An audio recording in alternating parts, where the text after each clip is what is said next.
आप सभी को सादर प्रणाम।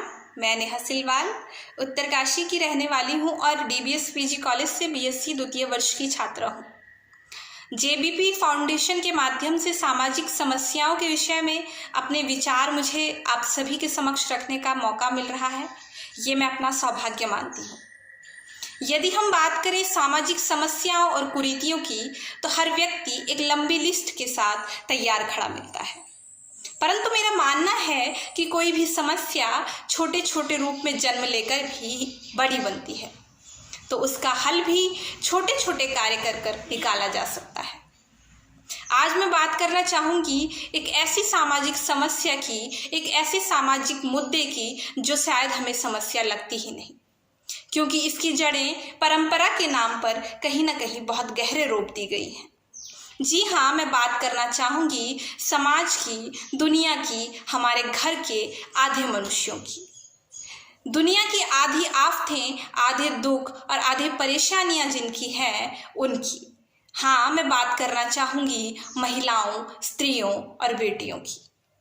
वैसे तो हम सभी कहते हैं और आंकड़े कह रहे हैं कि बेटियां बहुत आगे बढ़ रही हैं, बेटियां दिन पर दिन आसमान छू रही हैं, पर हम लोग ये बहुत अच्छे से जानते हैं कि आंकड़ों में दर्शाई गई वो बेटियां, उनकी संख्या सिर्फ इतनी है कि उन्हें उंगली के पोरों पर गिना जा सके। मैं बात करने को आगे आई हूँ समाज के, कस्बे की, मोहल्ले की, हर बेटी के दर्द की। बेटियां बहुत आगे बढ़ गई हैं, ऐसा हम सब कह रहे हैं, हमारा समाज कह रहा है, पर वही बेटी जिसे हम सशक्तिकृत महिला की श्रेणी में रखते हैं, जब वो बेटी घरेलू हिंसा की शिकार होती है तो वो अपने खिलाफ हो रहे अन्याय के लिए आवाज नहीं उठा पाती। इसका क्या कारण है? क्या हम सभी सोचते हैं कभी? क्या इसके पीछे दोष वर्षों से गढ़ी गई हमारी मानसिक स्थिति का नहीं है? हमने बेटी को इतना महिमा मंडित कर डाला कि वो खुद को देवी समझने लगती है। हम बेटी को कहते हैं कि तुम देवी हो, शक्ति स्वरूपा हो, सहना तो तुम्हारा जो है गुण होना चाहिए, परंतु क्या उस बेटी को सबसे पहले मनुष्य होने का अधिकार नहीं? क्या उस बेटी को वो ये अधिकार नहीं कि वो अपने खिलाफ हो रहे अन्याय के लिए आवाज उठाए? हम लोग कहते हैं कि पुराने समय में और आज के समय में बहुत बदलाव आ गया है। जी बिल्कुल, बदलाव आया है, मैं मानती हूँ। वो बेटी जो पुराने समय में तन मन से हमारी सेवा करती थी, तन मन से घर वालों की सेवा करती थी, वो आज सशक्तिकरण के नाम पर यदि नौकरी करती है कहीं पर, तो वो केवल न तन मन बल्कि तन मन और धन से सारे परिवार की सेवा करती है। परंतु उसके बाद भी यदि वो अपने बारे में कुछ सोच ले तो परंपराओं और संस्कारों का ठीकरा उसके सर पर फोड़ कर रख दिया जाता है। क्या ये गलत नहीं? मुझे कुछ पंक्तियां याद आती हैं पल्लवी महाजन की कि तू खुद पे तरस इतना खाया न कर, बेचारी है ऐसा बताया न कर।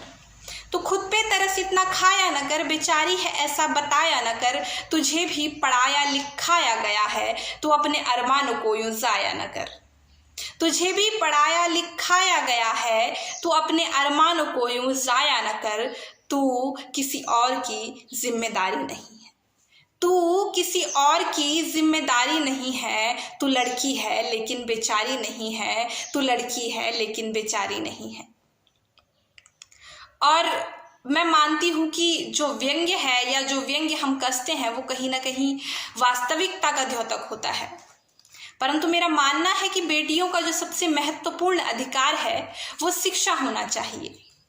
क्या हम लोग इतने कमजोर हैं कि हमारे घर को सहेज कर रखने वाली, हमारे समाज को सदियों से सहेज कर रखने वाली स्त्री को हम शिक्षा नहीं दे सकते? वो शक्ति स्वरूपा जिसे हम वर्षों से कह रहे हैं, वो आज भी अपनी सहायता के लिए रात को सड़कों पर असहाय खड़ी होती है और उस पर कब दानव हमला कर दे वो ये तक नहीं जानती। क्या हमारा कहीं ना कहीं दायित्व नहीं बनता कि हमारी बेटी हमारे इस राष्ट्र में, जिसे हम जगत गुरु कहते हैं, वहां सुरक्षित महसूस करे? मेरा मानना है कि बेटियों के सशक्तिकरण के लिए, महिलाओं के सशक्तिकरण के लिए सबसे महत्वपूर्ण जो हथियार है वह है शिक्षा। बहुत से गरीब लोग अपने बेटों को सिर्फ इसलिए शिक्षित करते हैं क्योंकि उन्हें लगता है कि बेटों को पढ़ाएंगे तो शायद हमारा भविष्य सुरक्षित रहेगा, जबकि बेटी को पढ़ाएंगे तो कहीं ना कहीं ये दूजे घर ब्याह के चली जाएगी, तो इसमें कहीं ना कहीं हमारे भविष्य को कोई ज़्यादा फायदा नहीं मिलने वाला। लेकिन जैसे हम जानते हैं कि जेबीपी फाउंडेशन भी गरीब बेटियों की शिक्षा के लिए कार्यरत है, तो इसी प्रकार से यदि देश के अन्य हिस्सों में भी जो सक्षम लोग हैं वो बेटियों की शिक्षा पर, जो गरीब बालिकाएं हैं उनकी शिक्षा पर यदि कहीं ना कहीं केंद्रित करें अपना ध्यान, तो ये समस्या कहीं ना कहीं खत्म हो सकती है। जो हम जगत गुरु और भारत को विश्व गुरु बनाने का सपना देख रहे हैं, वो कहीं ना कहीं जब हम कहते हैं आज की दुनिया की आधी आबादी, हमारे समाज की, घर की आधी आबादी महिला है, तो उस आधी आबादी को शिक्षित करने, उस आधी आबादी को सुरक्षित करने के पश्चात ही हमारा राष्ट्र जगत गुरु बन सकता है।